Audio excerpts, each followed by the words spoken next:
بسم الله الرحمن الرحیم. الحمد لله و الصلاة و السلام علی رسول الله صلی الله علیه و سلم.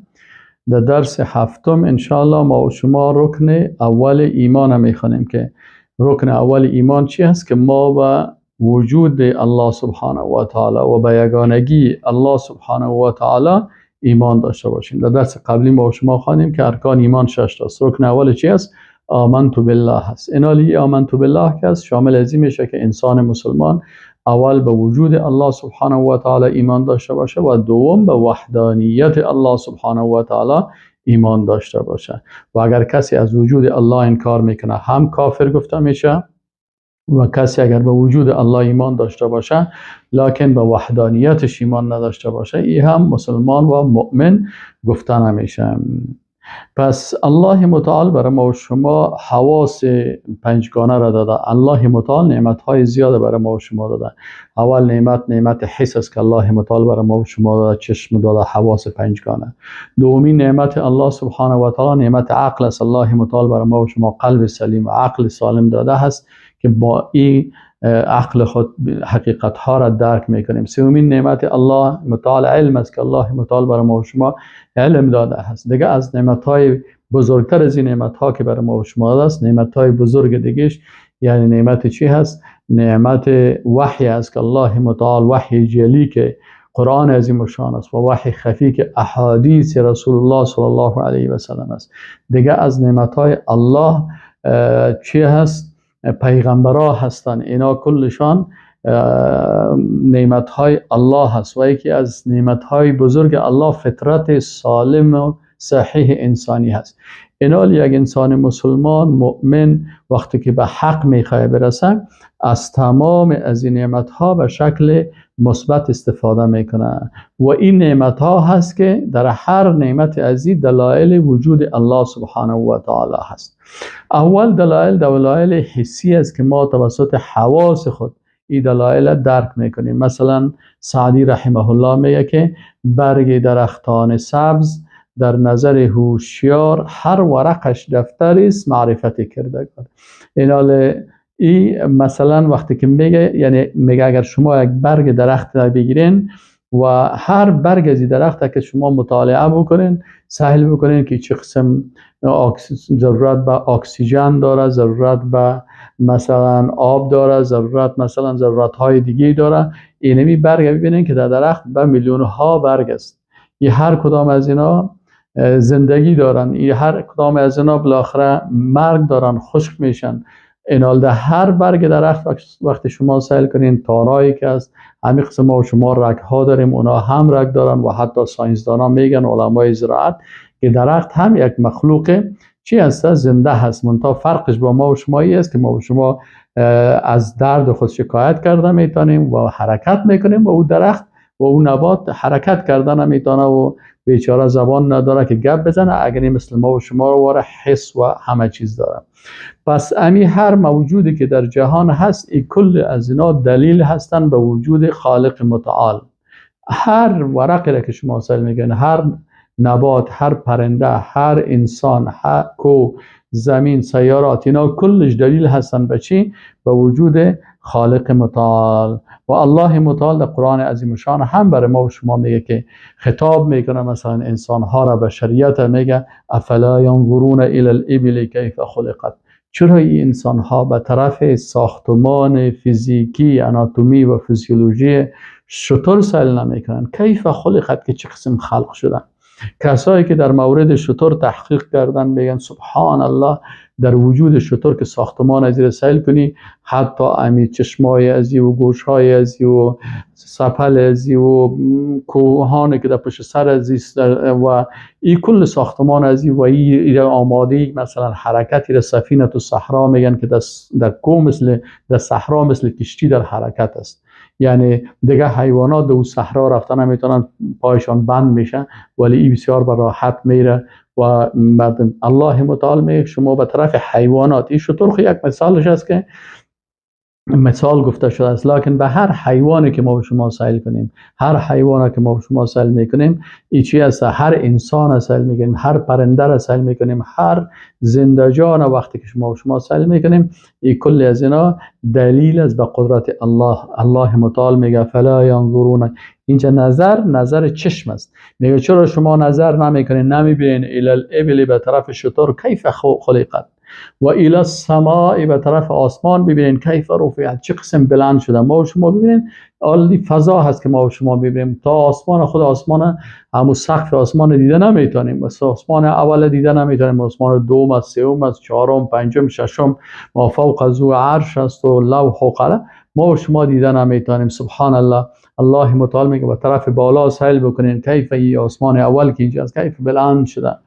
و الی الجبال کیف رفعت، شما به طرف کوه ها سیل کنین که چه قسم نصبت اینا نصب شده. در آیت دیگه قرآن میگه که والجبال اوتادا، همین کوه ها مثل میخ ها در زمین هستند.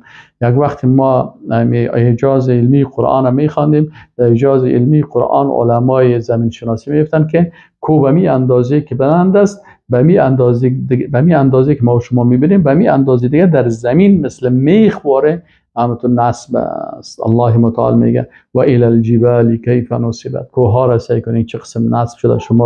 ما و شما در عصر تکنولوژی هستیم و کلش علمای ساینس و تکنولوژی یک بر ما و شما وقتی که در اینترنت مراجعه کنیم و ببینیم که کوه ها چه قسم در زمین مثل میخ ها کو همتون میخ شده اند. و الی الارض کیف سطحت، شما از زمین سیل کنید که چه قسم این سطح بر شما شده هست که مثلا همتون ما و شما حرکت میکنیم، هیچ همتون راحت هستیم. فذکر انما انت مذکر، الله متعال به رسول الله صلی الله علیه و سلم میگه که پس ایره برای مردم بیاموزان، یاد بتین، انما یقینا که ای رسول الله صلی الله علیه و سلم تو به یاد دهنده و تذکره کننده و مبلغ هستی، بر از اینا متوجهشان بساز. در آیت دیگر الله متعال میگه افلم ینظروا الی السماء فوقهم کیف بنیناها و زیناها و ما لها من فروج. مثلا الله متعال به آسمان ها میگه شما نظر بکنین. و دیگه بسیار آیات قرآن است که حکم تکوینی الله را در کائنات نشان میده. این حکم چی میگن؟ تکوینی، یعنی که الله متعال حکمش در زمین، در آسمان، در آفتاب، در مهتاب، در ستاره ها، در زمین، در تمام مخلوقات که است، حکم الله سبحانه و تعالی بالای از اینا چی است؟ تطبیق میشه در آخرت و بالای ملائکه و بالای جنها. این است اگر انسان درباره هر مخلوق سیل میکنه، بالاخره این سبب چی میشه؟ سبب میشه که انسان مسلمان شود. یک دانشمند از چکسلواکیا بود، ایره وقت پرسان کردن، گفتن که شما چطور مسلمان شدین؟ گفت 30 سال من در جمهوری چک، اول چکسلواکیا بود، بازی تقسیم شده به نام جمهوری چک و جمهوری سلواک علیحده شده است. بازی میگه که من چندین سال در جمهوری چک میگه، کدام 30 سال وقت اتحاد شوروی بود. میگه من حیث یک انسان بی باور چی کردم؟ زندگی میکردم که در مکتب و در پوانتون و در دانشگاه و در یونیورسیتی و در صنف و در هر جای و استادای ما مردمایی بودن کلشان اینا کافر بودن و به وجود الله باور نداشتن. لکن میگه من یک خوبی داشتم و چی بود؟ او ساینس بود. میگه این ساینس سبب شد که من تحقیق بیشتر بکنم. وقتی که دانش ساینسی من میگه بیشتر شد، وقتی من به سیارات سعی کردم، به طرف کهکشان ها نظر کردم، این سیستم دیدم، باز وجود انسان دیدم، این حیوانات، این کل زیر میگه وقتی که من از دیدگاه ساینسی مطالعه کردم، در حالی که من کدام عالم روبرو نشده بودم، میگه برای من امی علم ساینس که به طرف از اینا نظر کردم سبب شد که من باور داشته باشم به وجود خالقی که وجود داره. میگه من ایمان آوردم پیش خود که خالقی وجود داره. کسی اگر بگه که نه یا تصادفی است، این کلش غلط است. مثلا یک نفر مرا بگه که والا این موبایل که شما دارین استفاده میکنین این تصادف است، من خویی که کل چیزش تصادف است. بله، این واتساپ تصادف است، این مثلا تلگرام تصادف است، این اینستاگرام تصادف است، این برنامه‌های از این تصادف است. اگر کسی بگوید والا مرا به اما عقلش خنده میگیره که چقدر بی عقل انسان است، کجا از این تصادف است، از این چقدر کار شده، زحمت کشی شده. بنابراین وقتی انسان سر یک موبایل قبول نمیکنه که تصادف باشه، این آسمان و این زمین و این سیارات و این کهکشان ها و این سیستمی که دارن کدام از اینا، هیچ کدام از اینا تصادف نیستن. پس به این شکل این دانشمند بگه که من کل از این وقتی که دیدم این گپایی که برای ما در صنف گفته میشد و بعضی از بیدینا و ملحدین میگفتن، کل گپای از اینا سر من تاثیر نکرد و بالاخره میگه من باور کردم که خالق وجود داره. سپس میگه مسائل کردم که سبحان الله آفتاب دیدم که آفتاب چقدر قوی هست و انسان چقدر ضعیف است. اگر این نور آفتاب آمد کلش به وجود از این انسان به انسان در میده. پس میگه من گفتم که سعی کنیم یک نوع تناسب از بین آفتاب و بین وجود من که انسان هستم. پس معلوم میشه که او خالقی که من باور دارم که مرا خلق کرده، همون خالق است که آفتاب هم خلق کرده. پس اردوش ذات یگانه هست. چرا اگر خالق آفتاب دیگه خالق می بود و خالق من دیگه می بود، پس در این صورت سبب می شد که او می گفت که من آفتاب خودم چالان میکنم دیگه. این که من تو خالق دیگه که مرا خلق کرده بود میگه تو خودت مخلوقت جور کردی و من چی که در گرفت. بنابراین من زندگی کردن نمیدانستم. این حال آفتاب هست، وجود من از این آفتاب استفاده میکنه، ولی این آفتاب برای وجود من ضرر نمیرسانه، یعنی مرا کاملا حریق نمیکنه، مرا در نمیده. پس این دلیل شد که خالق آفتاب و خالق وجود ما یک است.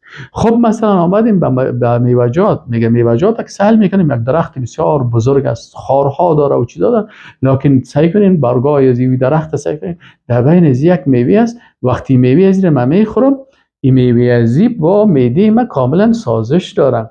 خب اگر خالق درخت دیگه ذات می بود و خالق من دیگه ذات می بود، پس به این معنا بود که او خالقی که میوه را خلق کرده بود میگفت مرا به مخلوق تو چی؟ انسان مخلوق تو هست، به من غرض نیست، میوه که من جور میکنم او تو میوه میساخت که اصلا من خورده نمیتونستم. پس وقتی که میده من با این میوه تناسب داره، مناسبت داره، این میگه برای من از نگاه ساینسی میگه من اینو کشف کردم که خالق ما و خالق آفتاب و خالق میوه و خالق آبی که می نوشم که با میده من سازش داره و دیگه این اکسیژنی که در اینجا هست، زمینی که من در زندگی میکنم، فضایی که من در زندگی میکنم. پس ما فهمیدیم که خالق همه خالق یگانه هست. میگه من از طریق ساینس و از طریق ای که مثلا علم ساینس وقتی که من به طرف کائنات و مخلوقات سعی کردم، گفتم لا اله الا الله، من محمد رسول الله. چه وقت محمد رسول الله بگویم؟ میگه این محمد رسول الله پیش من مان آل مخ دیگه نگفتیم. آل من در جستجو شدم که ببینم که همین کسایی که ایمان ادعا میکنه و وجود خالق ادعا میکنه، بین این کتابای از اینا رو هم ما بخوانم. میگه رفتم کتاب تورات خوانم. وقتی تورات خوانم دیدم که در تورات چیزهای میگه که جالب بود برای من، اما مشکلی بود که مثلا در تورات مثلا گپایی زده میشه که مثلا یهود که از ملت برگزیده هست، they are chosen people، اینا مردم برگزیده هستن، یعنی دیگه مردم ها که هستن مثلا ارزش ندارن یا چطور ندارن. میگه من گفتم که نه، او خالقی که یا کائنات و زمین و آسمان خلق کرده نمیتونه این قسم تعصب بکنه که تنها برای یک مخلوق یک برتریت بده و برای مخلوق دیگه که مثلا ما را خودش مثلا در دیگه جای خلق کرده با زور برتریت بده. نه، ما فهمیدیم که در این کتاب تحریفات شده و تغییرات شده و ایو خالقی که ما به او ایمان آوردیم ایو قسمی نیست. پس ما او را چیز کردم. خب میگه بالاخره آمدم به طرف انجیل. اناجیل وقتی که خوانده رفتم سعی میکنم، انجیل هم در اول خوشم میامد، اما وقتی سعی میکنم یک صفحهش یک چیز میگه، صفحه دیگهش دیگه چیز میگه. کاملا ایده تکر است. یک صفحهش خالق متعال بسیار با عظمت و قوی معرفی میکنه، در صفحه دیگهش که میگیم که خالق بچه داره و باز بچه ازی کشته میشه و باز بچه ازی مثلا در دار بیزان میشه و باز جیسس هست و جیسس کرایست هست و باز در کرایست در صلیب ایتنا.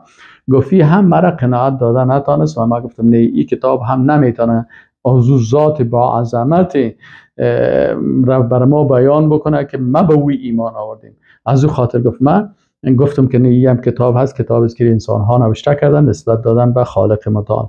خب میگه بالاخره میگه به کتاب مسلمان ها، میگه چون در بین ما بسیار تبلیغات زیاد بود، این بود که قرآن هم محمد صلی الله علیه و سلم نوشته کرده. میگه من به می فکر آمدم که باش اینا بخوانم که امین محمد چی نوشته کرده. خب میگه اینو خواندم. یک وقت میگه سوم قرآن که خلاص کردم برای خانمم گفتم که والله محمد خب بسیار فامیده و بسیار هوشیار و بسیار زیرک بودن. این چیزهایی که دیگه هستی کاملا بسیار، اما تا با عقل و با ساینس و با تکنولوژی و با فهم و با کل چیز برابر است. خب با وجود زیم میگم من خواندم میرفتم یک وقت سعی میکنم که ذات دیگی هست که برای محمد خطاب میکنه. اذا سألك عبادی عنی فانی قریب قل هو الله احد. ای محمد بگو برای این مردم که او ذاتی که خالق آسمان ها و زمین هست او ذات یگانه هست. هو الله الذي لا اله الا هو الملك القدوس السلام المؤمن المهيمن العزيز الجبار المتكبر. میگه وقتی که دیدم پس من دیدم که اوه این کتاب خو محمد صلی الله علیه و سلم نوشته نکردن. چرا هیچ کسی که چیز نوشته نمیکنه که پس برای خود خطاب بکنه؟ پس معلوم میشه که کلام ذات خالق متعال است و محمد صلی الله علیه و سلم کشف کردم که پیغمبر است. برای این خطاب میشه که تو به مردم تو بگو، برای مردم این قسم بگو. و یسالونک از توی سوال میکنن، از توی جوابش این قسم بگو، جواب از این قسم بگو، الله را این قسم برشان معرفی کو، خدا برشان این قسم معرفی بگو. بالاخره میگه من گفتم که او محمد خو رسول هست. میگه من 1 سال پیش گفته بودم که لا اله الا الله، 1 سال بعد چی کردم؟ گفتم که محمد رسول الله هست. وقتی مردم از پیش من پرسان کردن که تو چطور مسلمان شدی؟ من کلمه خواندم، من گفتم دیگه راه نداشتم. خب من الله را وجودش و وحدانیتش از دیدگاه ساینس و تکنولوژی پیدا کردم و وقتی که کل کتاب‌ها را خواندم دیدم که کتابی که واقعا آنچه که در کائنات هست، پس این کتاب چی است؟ این لابراتوار بزرگ، این توسط قرآن عظیم شان که خالق از این کائنات است. این قرآن قرآن با تکنولوژی و با ساینس و با حقیقت های علمی با کل از سازش داشت و ما دیگر راه نداشتم که بغیر از قرآن و کتاب دیگه ایمان بیارم. از همین خاطر میگم من گفتم لا اله الا الله محمد رسول الله. الله سبحانه و تعالی چی میگه در قرآن؟ سنوریهم آیاتنا فی الآفاق و فی انفسهم حتی یتبین لهم انه الحق. الله متعال میگه ما آیات خود در آفاق، در افقها و در کهکشانها و در این مخلوقات و فی انفسهم و در آناتومی و فیزیولوژی وجود خودشان دلایل قدرت خدا بر ازشان نشان میدیم حتی تا ای که برشان معلوم شود یتبین لهم انه الحق، کی حق است. پس الله متعال از این خاطر الله متعال ما و شما را چی کرده؟ ما و شما را میگه به دلایل چی است که ما و شما باید به تمام از این مخلوقات تفکر و چی کنیم؟ به طرف از یا نظر بکنیم. دومین دلیل عقلی هست. الله متعال برای ما و شما عقل داده است. یکی از علما چی میگه؟ میگه جمیع ما یحیط بالانسان و یصل الیه بنظره و فکره من مخلوقات الله. میگه تمام آنچه که به نظر و فکر انسان میرسه از مخلوقات الله که السماء مثل آسمان و الارض و زمین و شجر و درخت و الجبال و کوها و الدواب و جنبندها و البحار و بحرها و الانسان انسان ففي كل ذلك آيات باهرات واضحات على ربوبیت الله تعالی. در کل زمینه دلیل است به چی؟ به ربوبیت الله که الله سبحانه و تعالی رب العالمین هست. از همین خاطر است که آیات قرآن عظیم شان ما و شما را به چی دعوت میکنن؟ میگه تفکر بکنین، تدبر بکنین، تعقل بکنین، از عقلتان کار بگیرین، از فکرتان کار بگیرین و درباره از این کار بگیرین. الله متعال در آیات قرآن چی میگه؟ ان فی خلق السماوات والارض، یقینا سعی کنین در خلقت آسمان ها و زمین و اختلاف اللیل و النهار و در اختلاف مثلا شب و روز که شب میشه و روز میشه و الفلک التي تجری فی البحر، این کشتی های بزرگ که در بحر حرکت میکنه بما ینفع الناس که به مردم منفعت میرسانه و ما انزل الله من السماء من ماء و آنچه که الله از بالا نازل میکنه از آب فاحیا به الارض بعد موتها، زمین مرده را زنده میکنه بعد از مردنش، زمینی که خشک شده و تکه شده دوباره با یابی که از آسمان نازل میشه یک دوباره زنده میشه. و بث فیها من کل دابه، و در این نشر کرده از هر قسم جنبیده ها و تصریف الریاح و برگردانیدن بادها و السحاب المسخر بین السماء والارض، و این ابرهایی که مسخر هستند تسلیم هستند در بین آسمان و زمین، اینا را الله مسخر کرده لآیات در کل از دلایل هست با وجود و وحدانیت الله با کی؟ لقوم یعقلون، برای مردمانی که از عقل خود کار میگیرن. و کسایی که از عقل خود کار میگیرن و به طرف از این مخلوقات سیل میکنن و تعصب نمیکنن و تکبر نمیکنن و خود در جهل نمیپردن و از دل خود مثلا فلسفه جویی نمیکنن، بناهن الله متعال میگه کل دلیل است، آیات هست، دلایل هست بر از اینا به وجود و وحدانیت الله سبحانه و تعالی. سومی دلیل که از معجزات پیغمبران است. شما وقتی که میخوانید که پیغمبران زیاد آمده و هر پیغمبر معجزه داشته است، علامه ابن قیم جوزی رحمه الله میگه که و هذه الطریق و امیر رای که راه معجزه ها هست من اقوى الطرق و اصحها و ادلها على الصانع و صفاته و افعاله. این میگه بهتر چی هستن؟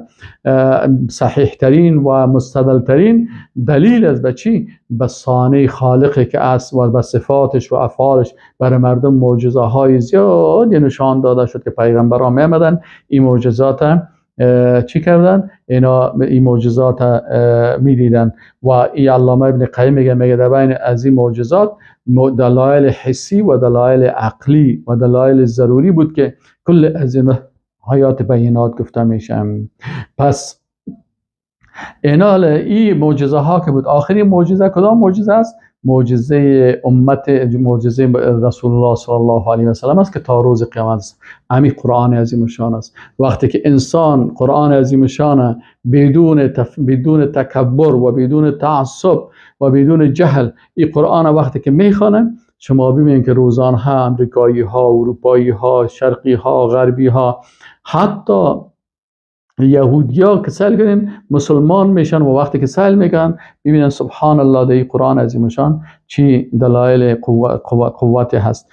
بس معجزات پیغمبرها هم دلیل هستن، هر کدامش به وجود الله متعال. دلیل چهارم آیات قرآن عظیمشان است. شما وقتی که آیات قرآن عظیمشان، خود هر آیت قرآن که است یک معجزه هست. هر آیت قرآن وقتی که درباره از اینا شما فکر بکنین معجزه از معجزات الله سبحانه و تعالی است، چون قرآن کلش کلام معجزه هست. بنابراین هر آیت قرآن، حتی کلمات قرآن، وقتی که متخصصین میان در کلمات قرآن چی میکنن؟ در کلمات قرآن تحقیق میکنن. در یک کلمه قرآن سبب مسلمان شدن از این. یک نفر قانوندار بسیار بزرگ است، اینو گفتن چی تو را مسلمان ساخت؟ گفت من هر قانون را که خواندم دیدم که به نفع یک کس است. قانون امریکا به نفع امریکاست، قانون اروپا به نفع اروپایی هاست، قانون افریقا برای افریقایی هاست، قانون روس به نفع روس هاست، قانون مردها به نفع مرد هاست، قانون زن به نفع زن ها. لکن یگانه قانونی که در اونجا منفعت کل مخلوقات الله هست، او را که خواندم از کجا؟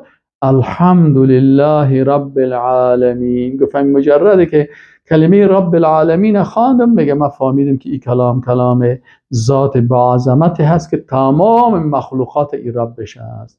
یعنی ببینید یک کلمه قرآن یک نفر مسلمان میسازه. یعنی شما بسیاری وقت همین کسایی را که شما ببینید که اینا مسلمان شدن، اینا ببینید که میگن که والا من قرآن خواندم، فلانی آیت قرآن، فلانی آیت قرآن.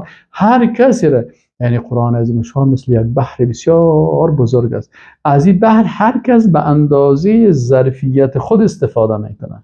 اگر ظرفیت انسان کوچک باشه، اما ظرفش مثلا از چی میره، مثلا یک نفر یک گلاسک داره، از اون بحر یک گلاس آب بگیره، اما یک کسی دیگه یک تانکر آب داره، میره از مکمل تانکر خود از این بحر استفاده میکنه. لکن بحر برای هر کدامش میرسونه. قرآن عظیم شان اگر یک کسی از نگاه انجینیری مطالعه میکنه، یک کسی از نگاه ساینسی، بیولوژی، کیمیا، فیزیک، اگر از نگاه علوم دیگه ایره تحقیق میکنن، ببینه هر کدامشون سهل که، لکن به شرطی که در اینجا چی باشن؟ تعصب و تکبر و خودخواهی و ایگپا نباشن. اما یک نفری متعصب و متکبر است که تزو گپ نمیزنیم. از شیطان که است مثلا تکبر داشت، تعصب داشت، غرور داشت، با وجود از اینکه شیطان مثلا ملائکه را همه چیزا را میدید، کلش به چشم خود میدید، لکن با وجود از این چی کرد؟ ای کافر شد. به خاطر چی؟ به خاطر ازی که ابا و استکبر و کان من الکافرین. لکن کسایی که تحقیق میکنن به خاطر رسیدن به حق، قرآن عظیمشان بزرگترین معجزه است. الله متعال میگه بل هو آیات بینات فی صدور الذین اوتوا العلم. این دلایل بسیار معلومدار است در سینه های کدام اشخاص؟ کسایی که برشان علم داده شده است. و ما یجحد بآیاتنا، و الله متعال میگه دلایل وجود و وحدانیت ما را انکار نمیکنه الا الظالمون، مگر انسان هایی که ظالم هستند، متکبر هستند. امام مسلم رضی الله عنه رحمه الله روایت میکنه عن ابی هریره رضی الله عنه ان رسول الله صلی الله علیه و سلم، میگه رسول الله صلی الله علیه و سلم فرمودند ما من الانبیاء من نبی الا قد اعطی من الآیات ما مثله آمن عليه البشر وانما كان الذي اوتیت وحیا اوحى الله الی فارجو ان اكون اکثرهم تابعا یوم القیامه. اینجا دیگه بر رسول الله صلی الله علیه و بر ما وحی داده شده هست، یعنی قرآن عظیم الشان داده شده هست. دیگه ما امیدوار هستم که چی است؟ امیدوار هستم که پیروای ما در روز قیامت از کل پیغمبران کده بیشتر باشه، چون اکثر معجزات دیگه پیغمبران که از چی هست؟ مادی هست. اما معجزه رسول الله صلی الله علیه و سلم کتاب هست، کتاب است، دانش علمی هست. متوجه هستین؟ و تا روز قیامت این کتاب حفظ میشن. یکی از علمای اسلام چی میگه؟ فإن كل انسان يستطيع ان يجد في القرآن الدلالة على ان القرآن تنزيل من حکیم حمید. میگه هر انسان میتونه که در قرآن دلایل رو پیدا بکنه که او برش قناعت بده که این قرآن از جانب الله سبحانه و تعالی است. فالعالم بالتاریخ، یک نفر که عالم باشه، تاریخ دان باشه، یا جغرافیا دان باشه، او الاحیاء ساینس، او طب یا عالم طب باشه، او الفلک یا عالم فلک باشه، زمین شناس و ستاره شناسی او غیر ذلك من العلوم، لو نظروا في القرآن، میگه اگر این علما در قرآن تحقیق بکنن لوجدوا فيه الآیات البینات، دلائل روشن رو پیدا میکنه که ترشدهم الى انه حق نزل بالحق و یدعو الى الحق. پس دلیل پیدا میکنه که قرآن حق است، به حق نازل شده و به طرف حق دعوت میکنه. خب دیگر دلیل پنجم به وجود الله سبحانه و تعالی فطرت سالم انسان است. وقتی یک انسان فطرت سالم انسانی داشته باشه، الله متعال به اساس رحمت خود در وجود انسان فطرت ایمانی را جاگزین کرده. از چه وقت؟ از وقتی که الله متعال ذریه انسان در عالم ارواح خلق کرد. قال الست بربکم، الله برای ارواح تمام مخلوقات انسان ها بچه الست بربکم، آیا من رب شما نیستم؟ قالوا بلا. اینجا میگه و اذ اخذ ربک من بنی آدم من ظهورهم ذریتهم، از بنی آدم از ظهور ذریهشان، و اشهدهم علی انفسهم الست بربکم قالوا بلا. پس اینجا چی است؟ انسان ها که هستن اینا ایمان فطری دارن از الست بربکم. خب از همین خاطر وقتی انسان اصل کنی که حتی بعضی کسایی که کافر هستن، مشرک هستن، به وجود الله باور ندارن، لکن یک وقتی که امو فطرت سالمشان در حرکت میشه، مثلا یک تیاره، امو پیلوتا برشان اعلان میکنه که تیاره در حالت سقوط است و دیگه تیاره ماشین انجیناش کار نمیکنه و کاملا خراب است و حال مفته و تکه تکه میشه، همینجا کلگی رو ببینی که به طرف خالق متعال روی خدا میکنه. و حتی الله متعال میگه فاذا رکبوا فی الفلک، وقتی مشرکان اصل کنی که در کشتی ها بالا میشن و اوجه ببینیشان که خطر کشتی رو میبینن و در بحر است، بحر متلاطم، میترسن که حال کشتی غرق میشه، دعوا الله مخلصین له الدین، الله را بسیار به اخلاص دعا میکنن. چرا؟ ایمان فطری. فلما نجاهم الى البر اذا هم یشرکون، وقتی که باز به خشکی رسیدن باز اینا مشرک میشن. پس امام بخاری رحمه الله روایت میکنه عن ابی هریره رضی الله عنه قال رسول الله صلی الله علیه و سلم، میگه رسول الله صلی الله علیه و سلم فرمودن که ما من مولود الا یولد علی الفطره، هیچ طفل نیست مگر ای که با ایمان فطری خلق میشه. در خانه هندو، کمونیست، یهود، نصارا، مسلمان، در هر خانه هر کسی که یک طفل تولد میشه ای چی داره؟ ای دارای ایمان فطری هست. لکن چرا ای از ایمان فطری دور میشه؟ فابواه، و باز این مادر و پدرش است که یهودانه را یهودی جور میکنن و ینصرانه را نصرانی جور میکنن و یمجسانه یا مجوسی و آتش پرست جور میکنن. خطر است. مادر و پدر بسیار خطرناک است. مادر کافر، پدر کافر اولاد خود کافر بیدین میسازن، در حالی که طفلش به اساس رحمت الله با ایمان چی پیدا شده؟ با ایمان فطری پیدا شده هست. دلیل ششم پیامبران و پیروای واقعی از اونها هست. شما وقتی که هر پیغمبر سوانیش بخواین به وجود الله و وحدانیت الله شهادت میدن. حتی در کتاب بایبل یک وقت من میخواندم در تورات و انجیل، وقتی که جمع کردن تورات اولد تستمنت و انجیل نیو تستمنت میگن، هر دوی از جمع کردن نام برش دادن به نام هولی بایبل، اینا بایبل میگن که از این دو کتاب جور شدن.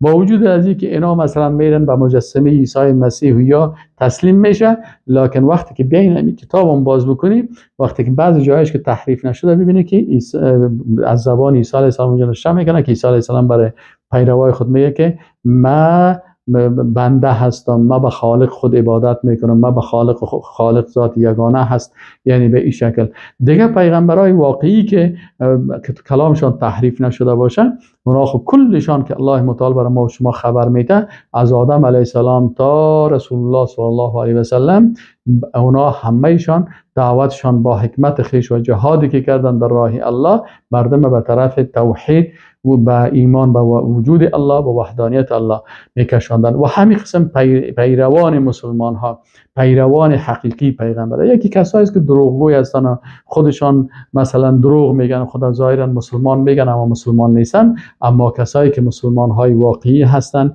اینا اموس ایمان از اینا، قوت ایمان از اینا، صداقت از اینا، اخلاص از اینا، جهاد از اینا، صبر از اینا، بردباری از اینا، کل از این سبب میشه که بالاخره همین بسیاری از کافرای خطرناک یا چی شوند به وجود الله و به وحدانیت الله سبحانه و تعالی باور پیدا بکنن. و السلام علیکم و رحمت الله و برکاته.